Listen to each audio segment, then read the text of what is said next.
Good evening and welcome to this evening's meeting of the Port Jervis City School District Board of Education. At this time, I'd like a motion to enter into, to resume regular session.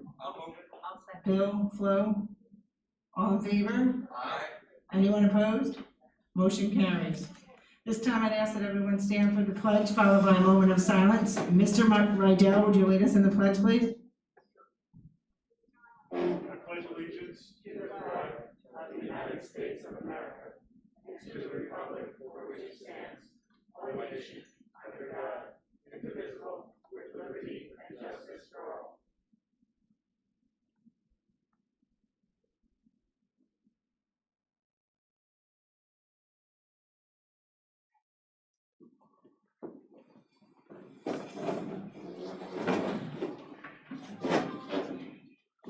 Okay, at this time I'd like a motion and a second to approve the board meeting agenda, please. I'll move. Brian, Bill, all in favor? Aye. Anyone opposed? Motion carries. Item number 4 is the rollover budget report. Our Assistant Superintendent for Business, Mr. Lenz. Thank you. So I'm just going to go through some brief items this evening because the landscape of the revenue really just continues to change. And of course, when you really don't know revenue, it's a little bit harder to plan for the budget process. Certainly, I have rolled it over and I will share some numbers with you this evening.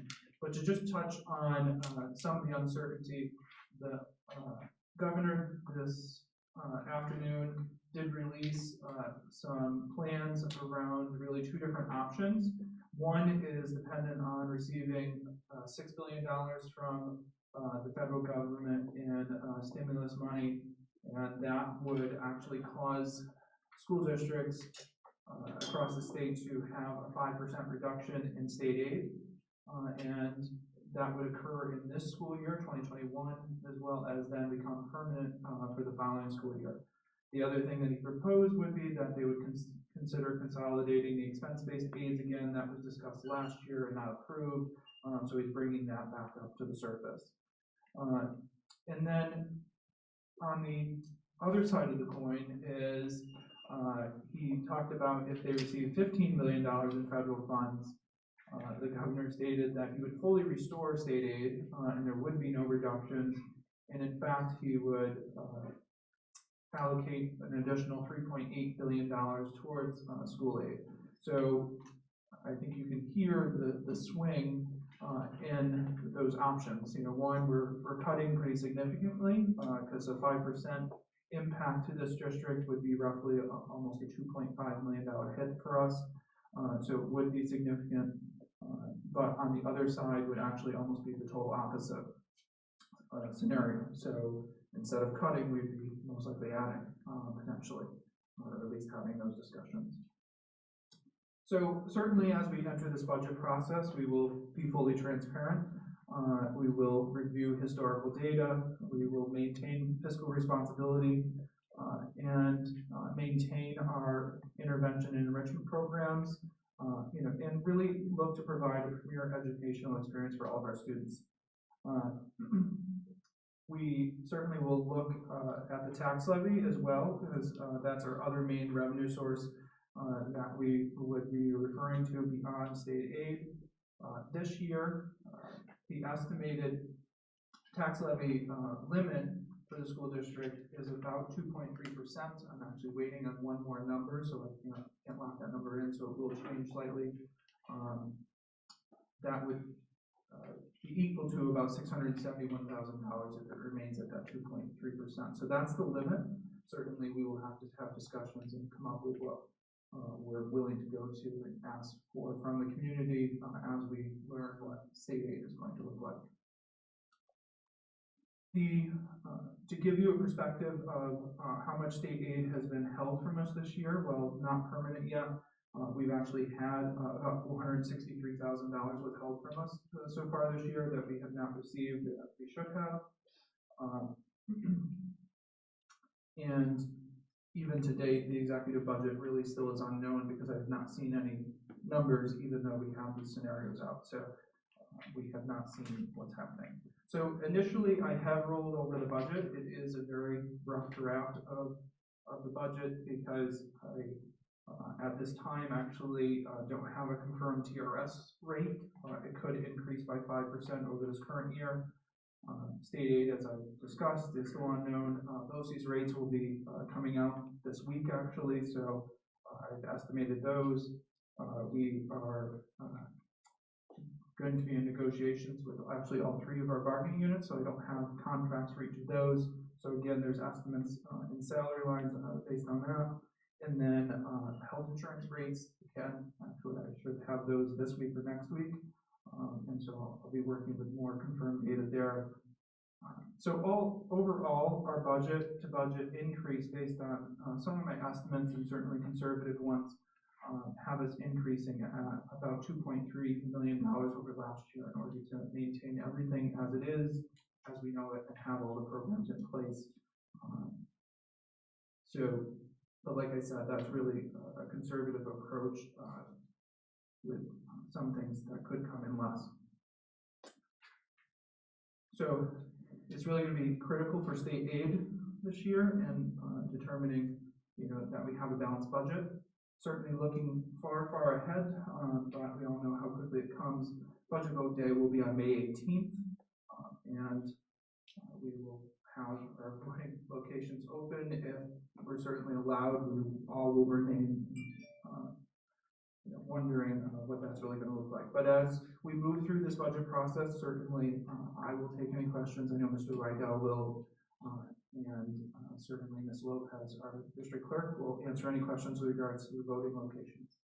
Is there any questions from the board?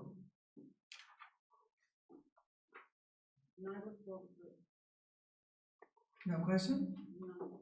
Thank you, Mr. Lynn. Thank you. Okay, next on the agenda is administrative reports. Mr. Lenz, did you have anything additional, or that was your report? That was my report. Okay, Mr. Pantaleone? Thank you, Ms. West. Good evening, everyone.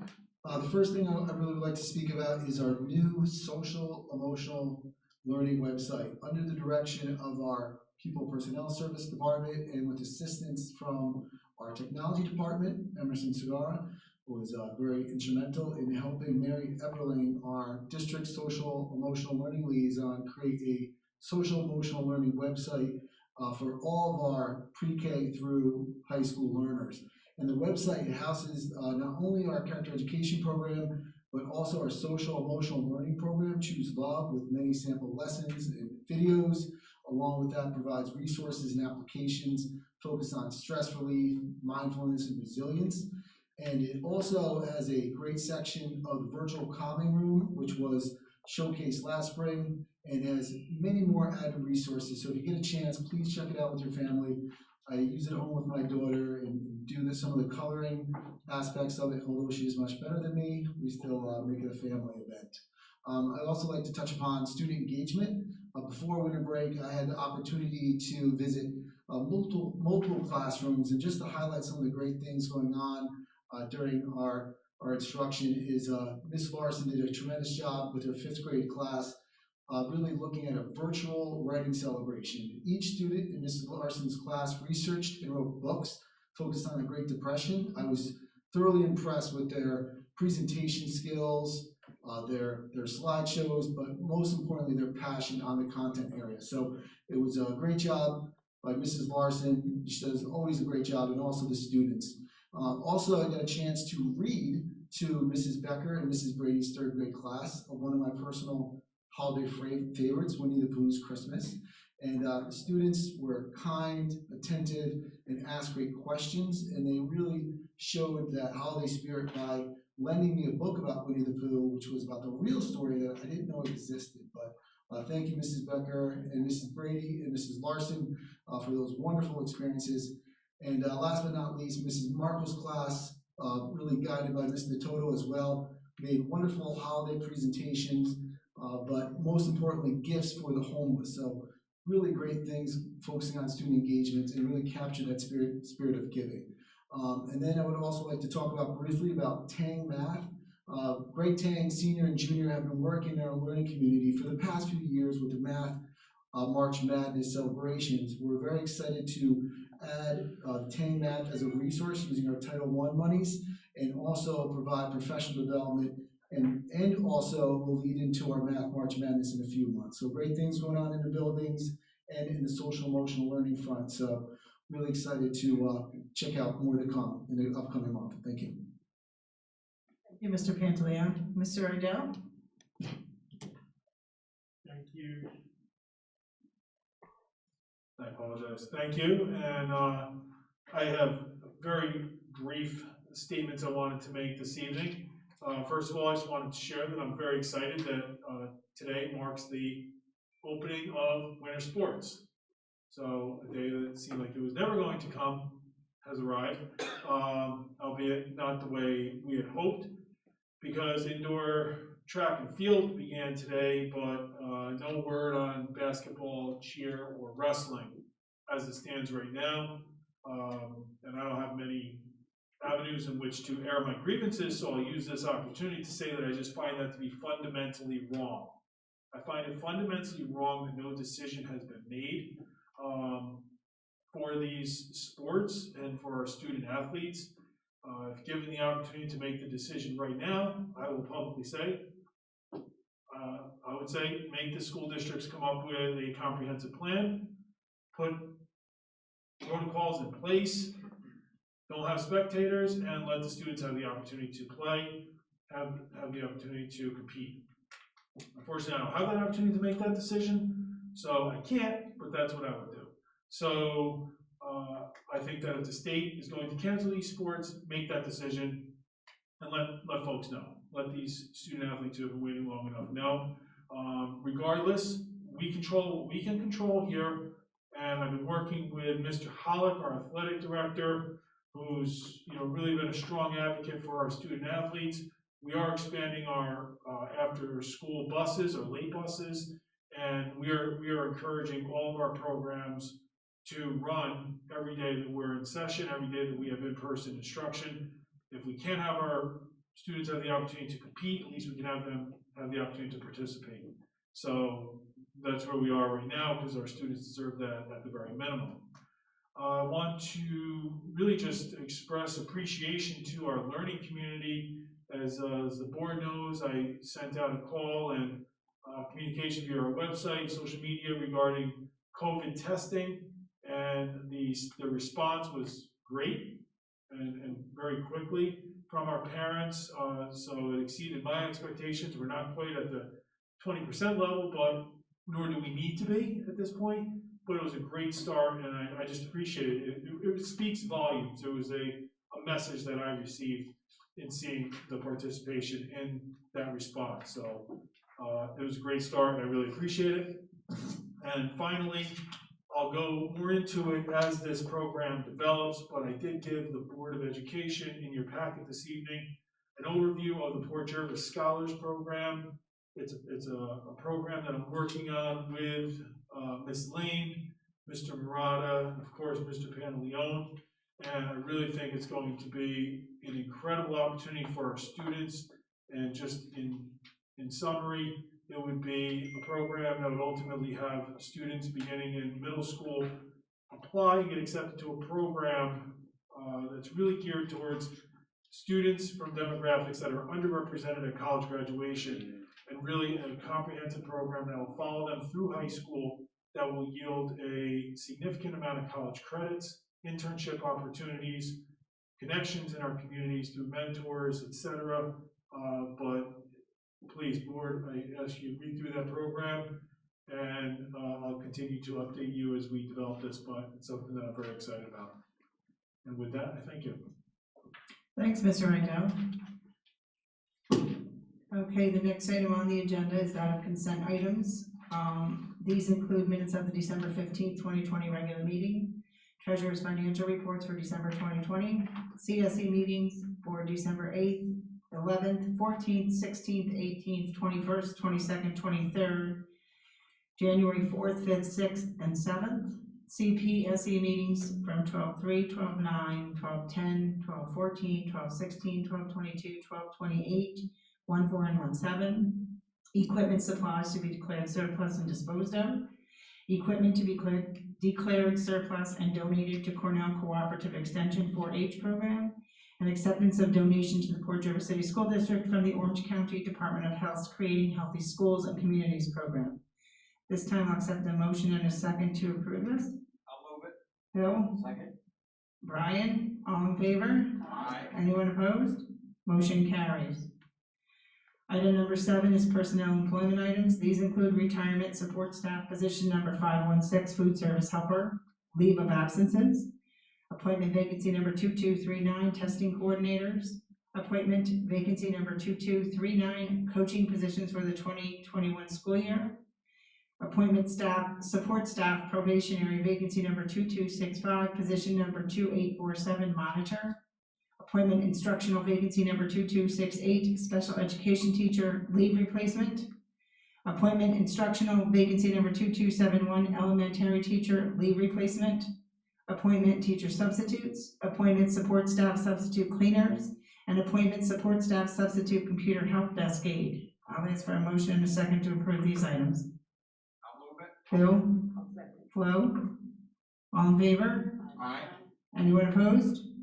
Motion carries. Item 8, these are action items. 8A, scholarship, the Little Pediatrics Community Service Scholarship. I'll entertain a motion and a second to bring this item to the floor for discussion. I'll move it. Bill? Second. Brian? Is there any discussion on this item? I would just like to thank Dr. Little and Little Pediatrics on behalf of the board and our students. This is a wonderful opportunity for them. Okay, all in favor? Aye. Anyone opposed? Motion carries. Item 8B, health services contract for the 2021 school year between the Port Jervis City School District and Middletown and Lark City School District. I'll entertain a motion to bring this item and a second to bring this item to the floor.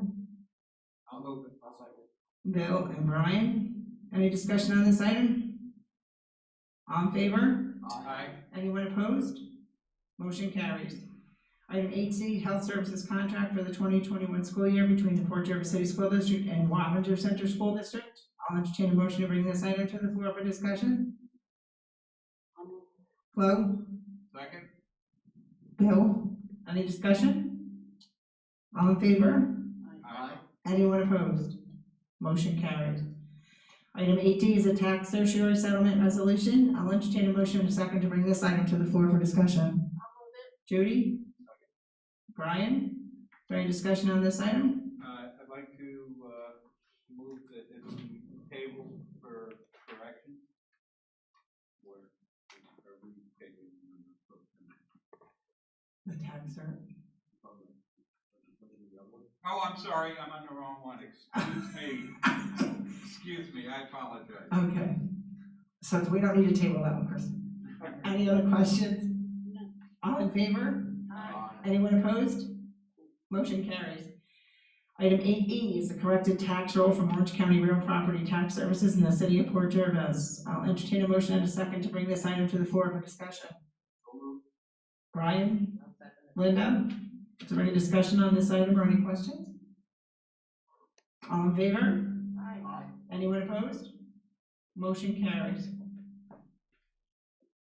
Item 8F is a school police officer program agreement between the town of Deer Park and the city of Port Jervis. I'll entertain a motion in a second to bring this item to the floor. Judy? Second. Brian? This is the one I'd like to table for correction. Okay, Bill, all right, so we have to, I never can remember what the. Okay, so now we're gonna, Motion. I need a second to table it. I'll make a motion, we table the item. Okay, Bill wants to table it, do I have a second? Judy, all in favor? Anyone opposed? Motion carries. Item 8G is inspectors of election / alternates and voting machine custodians for the May 18th, 2021 vote. Can I have a motion and a second for this item, please? Judy? Second. Flo, any discussion or questions? All in favor? Anyone opposed? Motion carries.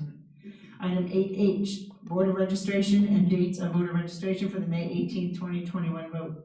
Can I have a motion and a second to bring this item to the floor, please? I'll second. Brian, Flo, any questions? All in favor? Aye. Anyone opposed? Motion carried.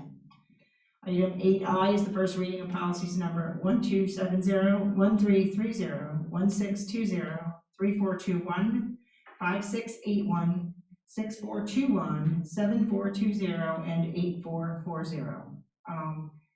I have my notes here. I attended the meeting last week, and I have the notes here on these policies, just so everybody's aware of what we're trying to do here. So there's 8 policies here, and we discussed them at last week's meeting. Policy 1270 is regarding absentee ballots. This came in the July to September quarterly from Erie 1 BOCES. It was revised in response to changes in education law and commissioners' regs. A new section on military ballots was added, and some minor revisions were made to the wording of our existing policy. Policy number 1330 is on appointments and designations by the board, which was in the same quarterly. It's mainly amended to change the title of compliance officer to civil rights compliance officer. It also now requires that the Title IX coordinators be designated and authorized. Policy 1620 on the annual organizational meeting from the same quarterly update was revised to incorporate new education law, which allows small city school districts to hold their annual organizational meeting anytime during the first 15 days of July. We will most likely keep it to the first Tuesday, but this gives some leeway in a date.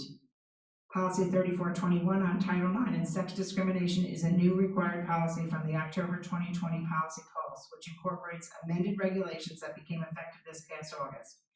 Area 1 suggested we consult with our attorney regarding recommendations on timeframes for submission of various documents and what standard of evidence we wanted to require. Also, in keeping with our practice, we gave the title of those authorized to serve as Title IX coordinators rather than their actual names in policy. There were also some small wording changes to the suggested policy. Policy 5681 on school safety plans also was in the July to September quarterly. New education and labor laws require that school safety plans include protocols for responding to a declared public health emergency involving a communicable disease. We also agreed with the optional inclusion of a student on the district safety team. Policy number 6421 on the use of email in the district, which was revised to reflect current issues with the use of email, such as the sending of personal and sensitive information, receiving suspicious emails, and accessing district email on personal devices. And it also addressed the new retention and disposition schedule of LGS1. The committee agreed to the revised wording, but Mr. Idell suggested changing the title to whom suspicious emails should be forwarded on page 3. He suggested this be changed from IT staff to data protection officer. Policy 7420 on sports and athletic program was revised to comply with the recent Title IX amendments, and the title of civil rights compliance officer on page 2 was changed to Title IX coordinator. Mr. Idell said he preferred our existing paragraph on the athletic placement process with the removal of the word members in the third line, and the committee agreed. The last one was policy number 8440 on homework. This was amended during policy review. We were able to take wording and best practices from other districts and personalize it to Port Jervis. Anybody have any specific questions on any of this? Okay. All right, so these will be on the next agenda for adoption. So can I have a motion and a second to approve the first reading? I'll move it. Bill? Second. Hello, all in favor? Aye. Anyone opposed? Motion carries. Okay, so tonight, item J is second and final reading of policies number 3111, 8320, 8330, 8331, 8332, 8345, 8350, and 8410. Could I have a motion and a second to bring these to the floor? I'll move. Second. Brian and Bill, any questions? All in favor? Aye. Anyone opposed? Motion carries. Item 8K is the resignation of Board of Education members Kayla Finan and Tanya Parker Hughes. Could I have a motion and a second to bring this item to the floor? Judy? Second. Bill? All in favor? Aye. Anyone opposed? Motion carries. So at this time, we need to discuss what the board's intention would like to be with regard to these 2 vacancies. We do have several options here. The first option is that we could hold a special election. The second option, which would just be to fill out till the next election. The second option is to appoint people to those positions, and the third option would be to leave the position vacant. So I'll start with Judy. Do you have a preference one way or the other? I would choose number 3. You choose number 3 to leave the position vacant. Brian? I think that's the best course of action. appoint people for what, a couple months, we're gonna have an election. It doesn't make any sense, just leave it vacant. Okay. Bill? I agree. Okay. Leave it vacant. Flo? I agree with the baby. Linda? I agree. And I agree as well, so from here forward, your board right now of 7. We'll have further discussion as we move forward, whether we want to keep it that number or 9 or whatever, but, you know, that's, for right now, this is what it's gonna be, so. Okay, and the other question I had, did anybody have, I sat at the policy committee, as you know, Tanya and Caleb would go to those meetings. I can do them during lunch, which is not a problem, they are held during the day, I don't know if anyone else has like an interest in rotating I through. would love to be on that committee, but unfortunately, due to my job, I work during the day. Okay. Does anybody else have, like, would they be, like, if there's a time when I'm not available, would they be able to back me up or something? When are they held? What day? We're very flexible. We are very flexible in the day. We're also very flexible in the time during the day. Our one member, who is Kathy Sadajahani, she is invaluable. I can't express how valuable she is in the process. She is available during the day, which is why our preference is during the workday. I would have no objection otherwise to going, to create that as an evening policy. If it's a designated day, like a Tuesday, I could do it, I would definitely be on. Okay, and I mean, you don't have to commit to every single week, we could figure out a rotation type of thing so that it's not a burden, an undue burden on anybody, so. And I'll back you up if you ever. Okay. Same here. Okay, all right, so just, I may call you from time to time, say, hey, can you help me out type of thing. Okay, great, thank you. Not to further sell it, but it is a very exciting committee to be on. There's, I couldn't believe we got this work done in an hour. I we wouldn't have very happy. great conversations, Yeah. and honestly, policies, it sounds cliche, but they are really the backbone of the school district. So these conversations it radiates. So thank you. Well, I'd like to thank Mrs. Sadadahani for all the years that she's been on policy. Absolutely. And that's why I call her Miss Policy. Well, you're not far off, because my first meeting, I remember this policy, we wrote it on this date, and I'm thinking, how would you know you Oh, by yeah. the number, Always policy. So And I it's, thank yeah, her for all the years. that yeah, she's been with absolutely, us. absolutely. Okay, so at this time, it's board member comments. Judy? None today. Brian? Bill? Nothing, thank you. Hello? I missed. I'm sorry I missed our last meeting, and I just wanted to say I hope everybody had a good holiday, safe and healthy. And I know we're coming into the budget season, and it's going to be a tight one, or going to have lots of discussion. And I just want to thank everybody here, the board members, for doing what they do, because it is, the pay is really wonderful that we get for this job, but, in order for us to do our job, we need you to help us. And I think I thank you all the time, or most of the time, for what you do for the school district. And if it wasn't for our teachers, our administrators, our principals, our assistant principals, our aides, the school, the lunches, our programs and stuff, and what we've been through since last March, it's coming up a year. It's so unprecedented that, I never thought I would live this way in my lifetime. And I thank you all for doing what you've done for us, our district, because without you, our kids wouldn't be doing what they're doing. And I thank you really with all my heart. Thanks, Flo. Linda?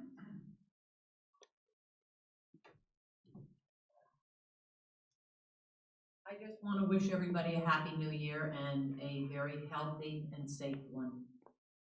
Thank you. Okay, so dates to remember. January 27th, K to 6 trimester 2 progress reports are issued. January 29th, 7 to 12 second marking period ends. February 5th, 7 to 12 second marking period report cards are issued. February 9th, high school PTSA meeting at 6 p.m. at a location to be determined. Middle school PTA meeting, 6 p.m. It's a virtual meet, and the Board of Education will meet here in the high school cafeteria at 7 p.m. Upcoming events after February 9th. February 15th to 19th, President's Week, schools are closed. February 23rd, Board of Education workshop only, it's not a regular board meeting. The next Board of Education meeting will be held Tuesday, February 9th, 7 p.m. here in the high school cafeteria. At this time, I would like a motion and a second to adjourn the meeting. Flo?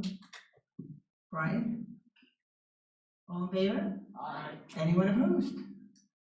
Have a great night. Thanks for coming, everybody. Thank you.